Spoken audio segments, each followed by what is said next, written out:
I can see people out of the corner of their eye looking at me. That's not today's episode. But I make eye contact with them. Anyway, talk to us, Shorty. all right, crew. So we've got episode number 11. We've come back from obviously finishing off 10 episodes, season number 1. We're going to a new season, I guess. Yep. And we're going to be talking about skills. Oh, I love that. Skills. Yeah. So what type of skills that we have, what type of skills that we want to have later on down the track, I guess, or learn. And then, Yeah, see love what we that. come up with. Yeah. Love that. Yeah, that's definitely a good point of finishing those 10 episodes. I feel like we've definitely got to that first milestone in the Dropouts podcast. So very excited for the next 10 and beyond. We had a goal this year of knocking out one every week, I think, to finish 35 or 36 episodes. Yeah. So we're about just under a third of the way through that bucket list. So yeah, very excited. Skills. JP, you got a lot of skills. Skills. You're skillful. Very skillful man. You are. Skills. Yeah, and you know what? The company I work for, Rejig, is the motto is zero wasted potential. So skills is, I talk about skills all the time. Actually, I made a LinkedIn post about skills yesterday. Shout out Threads. Do you guys post on Threads yet? I do, yeah. Bro, Threads is sick. You know, I've started thinking about that I'm going to maybe post on that. Yeah, I love it. You know why? Because like it's a lot easier to just like rattle something off over text than actually record. And Totally. You know what I mean? Yeah, I love it. Man, and what about the fact that obviously there's before they even announced Threads, like the Musk and Zuckerberg. Yeah, the beef. You know what I mean? The beef or the like cage match or whatever. And then now Zuckerberg just went and... Have you seen that post with him and Volkanovski? and Adesanya? Bro, he's ripped as fuck. Yeah. Zuckerberg. Really?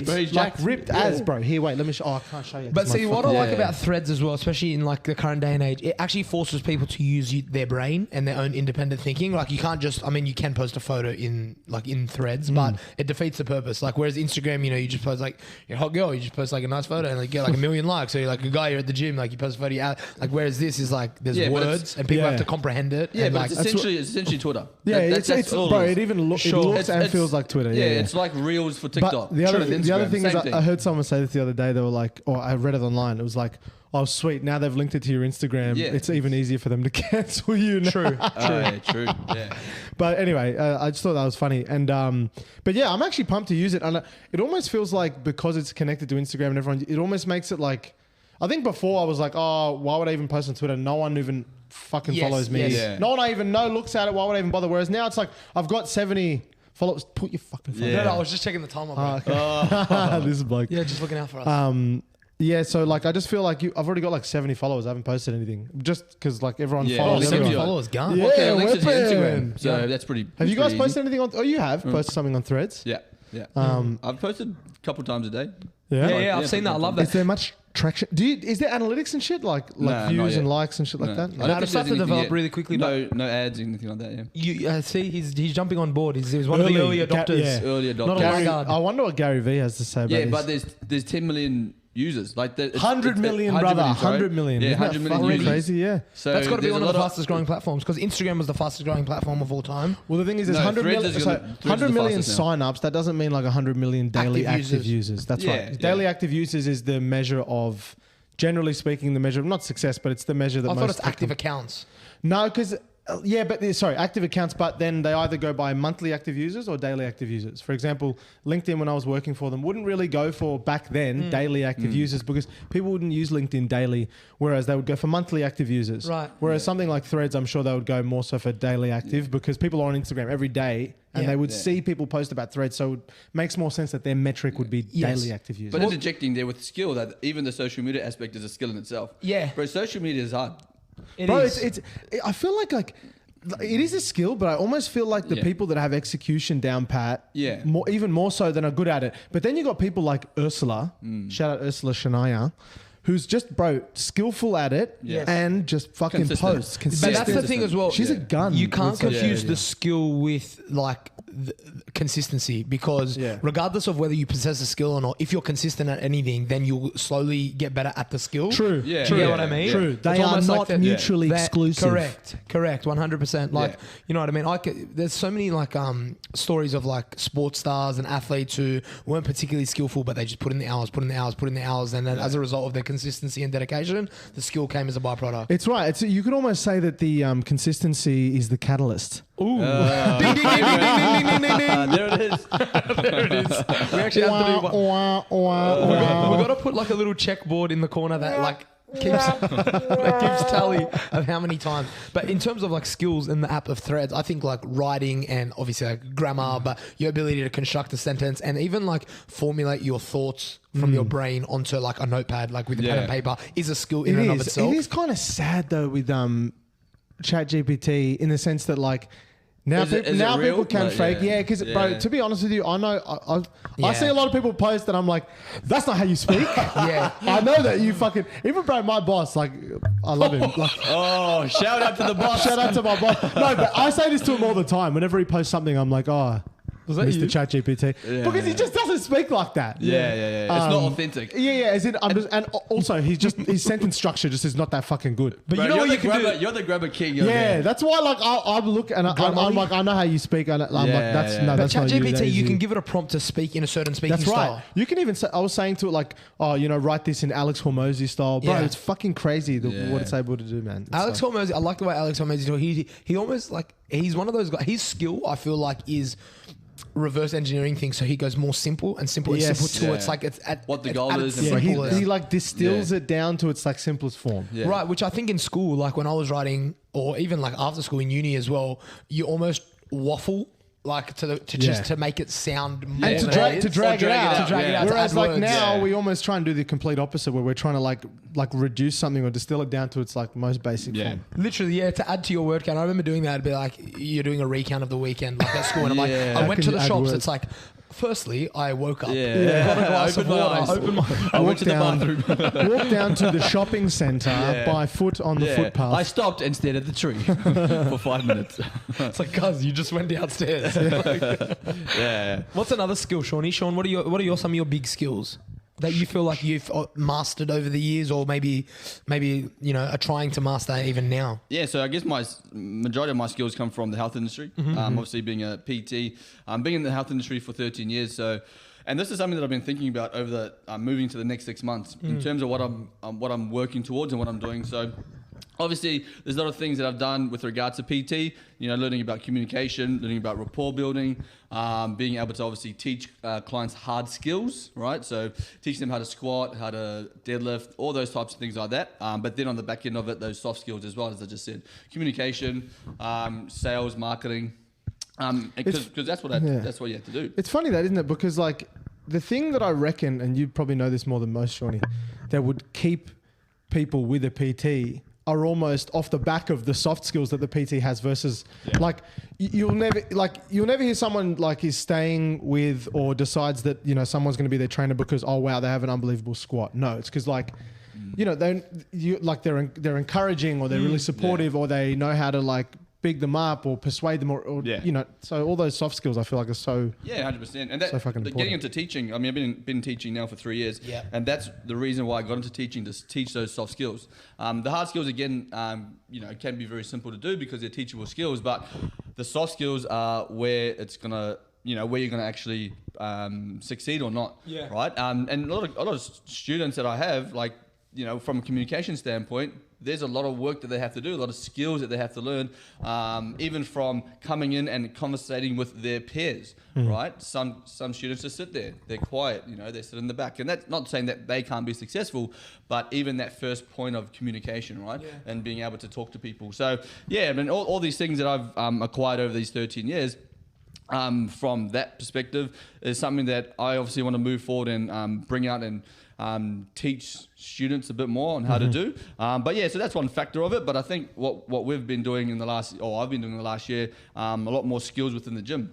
Doing skills like muscle ups and doing skills like handstands and doing those types of things, or even getting better at running. Yes. And that's something that I like. Trying to create different skills and looking at different things that I can challenge myself in and how I can actually better myself in those different areas. So that's interesting. I like what you just said there, because there's a lot to actually unpack with skills, because it's such a broad topic, obviously, but you just like touched on the fact of building those individual skills like muscle ups and your technical skills in and around the gym. But also I feel like you teaching is probably one of the greatest skills ever, because when you're building a business, you know, you might reach the pinnacle of your own skill development. Like I've seen John with 180, you know, he's constantly learning and growing and adding to his, you know, I guess his arsenal. Yeah. And he's getting better each day. But now that he's got sort of a business that he's growing, one of the most useful I guess, and prosperous skills is being able to then transfer those skills to other people, and even the skill of teaching. Do you know what I mean? Because once you reach a certain point, you know, within your own business, it's then stepping away and being like, okay, I'm the best in that role, but now I want to be able to multiply myself and be able to step back and let those positions be filled, but at the same rate and not dropping off in terms of quality. Yeah, it's a natural progression. 100%. Natural progression that you go through in leadership. Yeah, definitely. Yeah. No, but that's an interesting point that you made about the transferring of skills, because, you know, I think in business, that's the only way that you're going to be able to scale. Yes. Right? Is that, that's right. You know, being able to then... That's why they say, I think it was in Robert Kiyosaki's book, I forgot which one. I don't think it was Rich Dad Poor Dad. I think it was the one after that. He talks about how, you know, a lot of business owners are, you know, he says, you know, are they really business owners because they're really just solopreneurs, you know, they are the expert and they're staying within their business and they're running that business instead of instead of bringing people in to basically run that operation and then continue to scale that business. Or, you know, even Alex Hormozi said it the other day, he talked about the barbershop and he said, I don't know if you guys saw it. It's that guy where he's like, oh, you know, you spend 50% of your time, 50% of the money is made by the other chairs and 50% of the money is made by you. Why wouldn't you open up a second location, step away completely, and then you're making the same amount of money between two locations, and then you continue to scale? But you know what? A lot of people in the comments, and this is what I was referring to earlier, it's like, because that's a skill in which like people have grown to know his quality and love, you know, his haircuts. So now the skill goes, a lot of people are like, well, what about people like quality control? So that's another part of that factor where it's like, but that's people that want to control. So you have business owners out there that want to 100% control everything that everybody does, and that's micromanaging. Right. True. So on the back of that, it's that delegation. And that's something that I struggled with. Yes. When I had the business a few years ago, like I wanted everything to be exactly the way I wanted it to be. So I wouldn't delegate to anybody else because I was like, they don't have the skills that I have that I want to see in the business. But that's an ego thing, even 100%. In business. But it's also a very specific challenge to a service-based business. You don't tend to have those challenges as much in product-based businesses because, of course, the product. It is what it is. Once it's built or once it's correct, you can just scale it. But service-based businesses, especially people that have conducted that service at such a high standard for so many years, they find it really challenging to see, oh my God, the standard here was dropped by 25%. Yeah. I don't like that. Right. Yeah. I don't want people to like leave me, and you know. But the first step is pulling away. Once you've been able to like acknowledge the fact that you're not going to be, or if you want your business to prosper and you want to be able to, you know, grow your business and grow your revenue and grow the business itself. Once you identify that you're gonna have to step away, then you all of a sudden can start to implement the systems and processes to train those around you. Like 180 has they've done their 180 Academy, I think it is. So that John's got a thing where they train all of their coaches a certain way. Even the challenge of bringing shade to like Mal or Moe, like those are two new coaches that have come on that have never been in the system before, and you can tell that they're being nurtured, they're being shadowed by the other coaches that have been there for a long time to ensure that, you know, there's a certain way of doing things. There's a certain way that but you got to understand as well from that business owner standpoint that you're not going to get 100% from all of your trainers. No, like they're not going to be the same as you, right? That's right. They're not going to be getting up at. Unless it's their job to be getting up there early, they're not going to be staying up late. They're not going to be, you know, getting X amount of money from the business. They're not owners. They don't have equity. Or, you know, in most cases they wouldn't have equity in the business. Yeah. But like that's unless the thing. you get a unicorn. Yeah. Unless you get someone that's a unicorn that, you know, does want that. But a good leader, like their skill will be identifying that the people they're bringing on have certain skills that they don't have. So they'll try and tailor things. Yeah, plug into people. That's right. Yeah, but I think naturally there's always going to be, like, you know, from say, you know, John and Em and like any business owner running that business, there is going to be potential collateral, some sort of collateral damage from when they do start to step away. It's just about how can you start to limit that. And as you said before, when you're going from working in the business to working on the business, if you can quickly make that transition and create those systems and processes and that vehicle for people to come in and I guess ramp as quickly as possible to where you need them to be. Maybe they might not be at that, you know, that standard that you would have been at, but that's also, as you said, because they're not ultimately owners in the business. But that's also about you trusting in your process and your systems. And that's what's important about having your systems and structures set so that when those people do come in, they sort of fall in line to what you hope it would be successful as. Also, when you do step away, they can take over and they can... And that's what you have to do. Like, if I'm going to be in the business, I'm going to be the face and I'm going to be this person that everybody looks at and goes, oh, Sean, he's the guy. At some point in time, I'm going to have to step away. Yeah, I can totally relate to that, bro. When I had the cafe, like, it was so weird, like, having an employee for the first time. Yeah. First girl I ever hired, her name was Vanessa. She's like a good friend now. Did you just say first guy? Did I say guy? Would Maddie hire a guy named Vanessa? Would Maddie hire a guy? Yes, I would. Her name was Vanessa. Not a guy named Vanessa. They needed to change a face. I was literally there 6 or 7 days, and when the girl came on board after my brother left to the army, they were like, oh my God, like there's another person working here. Yeah. Sometimes it can... Bro, it was so difficult. But like, yeah, it was difficult at the start because I'm like... This is how you walk in. I just knew how to do everything. So for me to see someone else in the shop, I used to just sit out on the outside, get her to make me a coffee and just like watch. What the fuck are you doing? That's not how you do it. Then she ended up bringing her friend Helena. So I used to give myself Saturdays off. So I used to like sleep in and then I'd get to the shop at like 9 o'clock, which was such a big difference because I used to be there from like 6 o'clock every day. And then getting there, it was like a proud moment. Like we probably weren't turning over enough to have those two girls there like 3 or 4 days a week, but just to help me out on like a Friday or a Saturday here and there, you know what I mean? Give myself a bit of a weekend off. I tried to establish processes and make it as simple as possible. So like having all the vegetables and the hams and the cold meats and that sliced open so that they could just come in the morning and just do things very simply, because once you have things, like you said, like a service-based thing where it's not just the product itself, there's so much more. I feel like, at least I'm speaking for myself, and it was my first time doing it. Like there was so much more anxiety with that because I'm like, this is how I've always done it. So to pull yourself away from that and like just look at it objectively as a customer. But then a lot of the customers were like, man, it's so nice to see someone else in the shop. It's a sign that you're growing. So. Yeah, 100%. Yeah. So even it's funny that, right? Because when I've always worked for, and like even just seeing like Oliver and he's going on the journey with the gym, with World Gym and stuff, and those types of businesses I've always looked at. I've always been a fan of those types of businesses that are product based or that are more, hey, here's a packaged solution or product or whatever. It is what it is, and it's less reliant on service or people or human beings. I think that probably comes from my background when I started my career in recruitment. Like, it was really difficult. I saw how difficult it was not only to scale a recruitment business. Like, the margins were big, but we're talking about you're talking to someone about a job.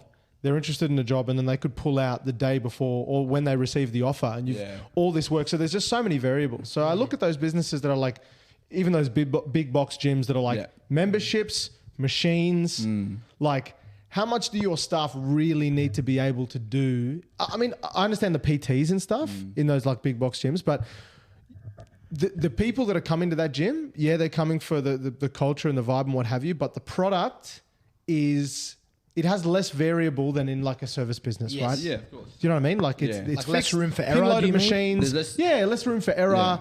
More certainty in what they're going to get every day than like a service look at McDonald's, business. bro. You can hire anyone, and in like 2 days, they go from like unskilled to like there's systems and processes involved. So like literally the ketchup. Have you worked at Macca's? Comes in never. Have you? No, bro. I would love to. Bro, we should get someone on that's like from McDonald's. Gone up through Macca's. The ranks. Just because, like, man, do you remember when we were younger? When I was younger, at least, people used to always talk about, I love hiring people from Macca's or people that were trained. They're trained well. Because like the way that they are regimented in like systems and processes, like that's like the epitome of like a worker the process line. So, you know what I mean? So when I used to work for Vision, the owner, the founder, Andrew Simmons, he used to always talk about McDonald's.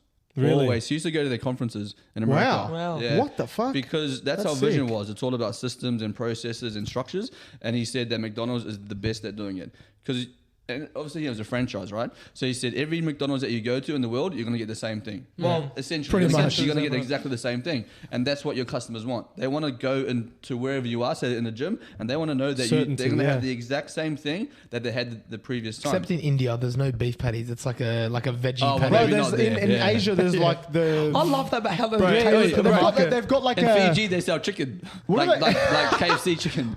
Bro, they've got... What do they call it? I think there's a name for that strategy. It's like a polygamous... I forgot what it's called. It's like where they do like something. They do where they do something. It's like custom to the country itself. Yeah, the market. They do that. Yeah. So he used to go to the conferences and he always just preach about it all the time about those systems, and that's how Vision's been around for almost 20 years, I think, 25 years, and it's on the back of systems, having great systems. What is it about him though? Like, sometimes when I hear it, systems and processes, it fucking turns me off. I get what you're saying, but it's just I once know you how get past a important it certain is, but level, it just fucking turns me off. Yeah, it's because you're ADHD. Yeah, but that's the thing. That's not. But that might not be your skill set. Your skill set might be more around soft skills. Like sales. But like look, people, the thing is, having said that though, I do understand the importance of a system process. Like even in my sales process, because I've been doing it for so long, I do follow a process. But you know what? And I do follow a structure. What? But I think it's just naturally. Because, okay, like for example, I remember, I used to work with a girl at LinkedIn, Tanya, really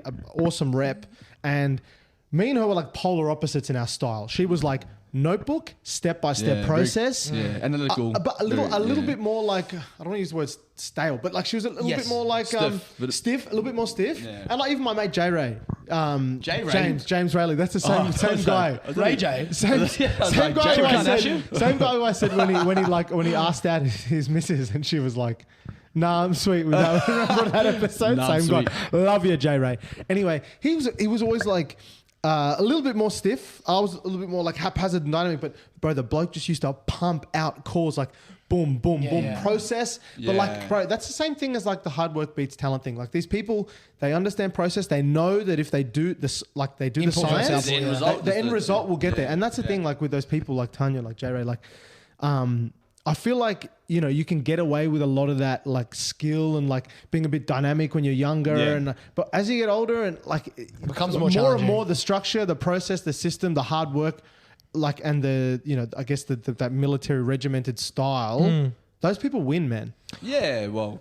Yeah, I don't know. I feel like they do, man. Like even like, but look at those basketball players that are like not necessarily naturally talented, but they're drilled, man.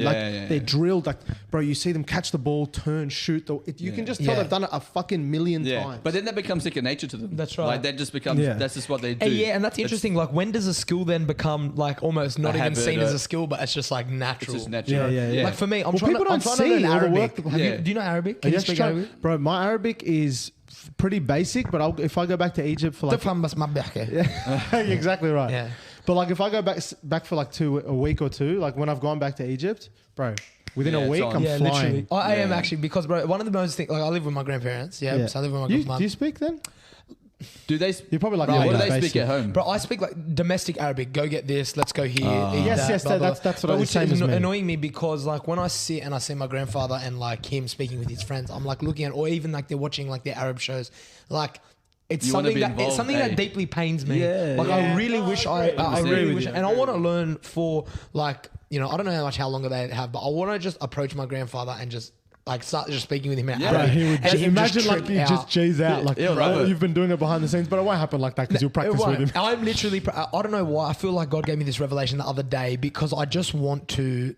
Like I've always said I wanted to do it, but I've always been like, I'll try for 2 days, and then I'm like, wants to connect with the motherland. 6 months, new skill, bro. Literally, that's a big skill, bro. But the apps are crazy now. The apps are crazy, but it's all in the subconscious in the back of my mind. I just need a few pieces. Right, it would be so easy for you to learn because you've already got the base. You're with your grandparents. Surely they can. Yeah, I know you fucking live. There's a part of me that's embarrassed, bro, with my grandparents. I don't know why. Like I'm just being like I said, my grandma's the other day. She's like, why are you embarrassed to like mess up in front of me? But I don't know why. No, same. You know what I mean? Yeah, same. Because you're like a bit like. But like the beautiful thing is, even my mum speaks fluent Arabic. So like I can have even like the other day she called me and then like we're speaking like in like half Arabic, but I'm like literally just like going back and forth. And if there's any question, I'm like, oh. Yeah, like what's the word for that? She's that's like me as well. Like I would love to be able to speak Fijian. Wow. So my grandparents moved my father over to New Zealand when he was 3, and I asked him. I said, "Well, how come you didn't learn Fijian? How come?" And he said, "Oh, it's because moved to New Zealand. Like no one spoke it, so they just thought, well, we're just going to speak English." So that always something that pains me as well. I'm like, fuck, but I could learn it. Like it's not anybody's fault. I could go and learn it. Yes. Like it's like. Well, I guess it's like just how badly do you want it? Like any that's skill. right. Yeah. Do you know what I mean? Anything that you want to try and do.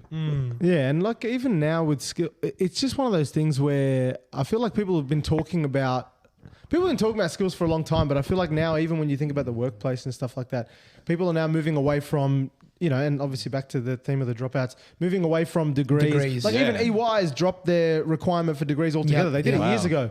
Yeah. The need for degrees or the need for qualifications, and now it's truly, well and truly, even like obviously I work for Rejig, and our whole thing is zero waste to potential. All these companies are going to RFP, request for tender, or request for proposition, whatever the fuck it's called. They're all going to market to go, hey, we want to understand what skills our people have outside their job titles. Because if you think about the way an organization is structured, if you got let's think about it. Obviously, if you've got a small company, no big deal. Go talk to everyone. You know what they do. Yeah. But if you've got a 2,000, 3,000, 4,000 person company, all you know about that person is their job title and the skills that you have associated with that job title. Whether or not they possess them or not. But more importantly, how do you have any idea what their true potential is? How do you have any idea what they're actually capable of? How do you have any idea that, Kristen, my wife, is she fucking reads contracts at work every day, but her creativity is next level. She's a florist. On the side. Wow. How would anyone know that she could get involved in some sort of creative project or a secondment within the company to come up with some new initiative? No one would know that. And that really is a true skill. So these companies are going to market and going, hey, we want to get an understanding of what are the skills our people have? How can we upskill them? How can we reskill them? Outside of what they need, what they actually need. Yeah, even a simple example, NRMA Motoring and Services, I was talking to them, and they obviously have the membership, people going out fixing cars, batteries, mechanics. They are trying to understand, well, how many of our people actually have EV or electric vehicle skills? Because all of our mechanics on the road are petrol and diesel mechanics. But how do we have any idea if any of them have any clue about EV? Yeah. And some of them probably fucking do. They probably do it on the side, or they probably upskilling themselves. Hormozy talks about the skills as well, but it's how valuable are you? And that's the thing I wanted to learn as well, moving out of hospo. Not that I felt like I've smashed every skill available, but I want to be able to stack skills, because by the time I'm 30, I would love to just be fluent in many skills. And sales is a skill in itself. That's something that I want to move into. It's a life skill, It's a life skill, bro. And at the end of the day, I feel like a lot of it, closing the deal and maybe all the technical, I guess, you would know more than anything in sales, in all the technicalities within sales. But don't you think a big part of that of sales itself is communication and people skills? Probably a majority of it, right? Without a doubt. And it's the way that you learn to understand different personality types, whether it be all these different people have different personalities, and it's about how can you adapt, how can you match people's styles. I'm naturally I'm very extrovert, I'm very high energy, but I meet people all the time who are introverts, who are much lower energy, who have a different approach or a style to me, or who